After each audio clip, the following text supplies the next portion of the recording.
guys, here I am again with a very nice watch today, the Seiko Prospex spb083j1, also known as a great blue hole. I guess if you look at the dial, you can already assume where the name's coming from. Great blue hole, very famous dive spot. If you look at the satellite pictures, you will see it has a certain resemblance, especially this blue sunburst color, and the, let's say, with the mix, this gradient dial on the left and right edges going to a more dark, almost black kind of deep blue color, and more to the top and the bottom we have a light blue. So this is a Prospex 200-meter diver. It has a 6R15 movement, in-house Seiko movement, 50 hours power reserve. So yeah, that's our well-known Seiko reliability and quality. It has size-wise, we're talking about 44 millimeters width and 51 millimeters lug to lug. So that is quite a lot. 51 is seems quite big. Actually, it doesn't wear that big. I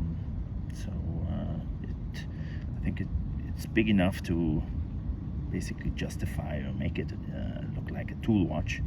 Nevertheless, it's also not as big and bulky as some other dive watches, which maybe have a much stronger tool kind of theme. The bezel is some kind of aluminum insert, lacquered. It's not ceramic anyway. I didn't see any information about this, but it contrasts really beautifully with the blue dial, and the hour markers, and the hands all applied with thick loom. So we have applied markers there, which are all just round dots with a little frame outside, a metal frame, so that really gives it a nice kind of classy, high quality look with this, where the light breaks off those frames around the markers. Of course, Lumibright, the proprietary Seiko, the best in-class luminescence, thickly applied on those hour hands and the minute hand, and that little pip on the second hand, like a counterweight at the back. Actually, I don't know. That would be a nice thing to know. Why is the pip on the pip on the back of the second hand? I mean, if you in the dark, you would basically see the wrong time that you have to calculate. Basically, you're 30 seconds ahead or 30 seconds behind. So I'm not sure why that is done that way, but I guess it's something maybe to do with the counterweight of the second hand. The date complication there is nicely framed. So yeah, I like that kind of frame outside, be it in metal or be it painted. It just gives it a really nice pop. You can see the date in there.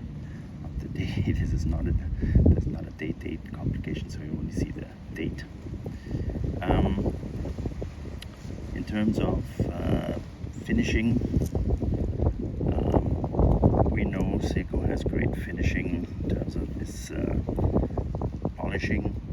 So I have some smudges there, but you can see the brushed surfaces on the top of the watch, top of the case, and the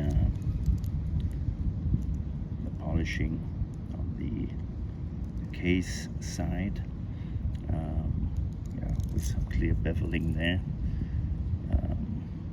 basically, yeah, you can see this kind of like a hairline bevel to separate top and bottom.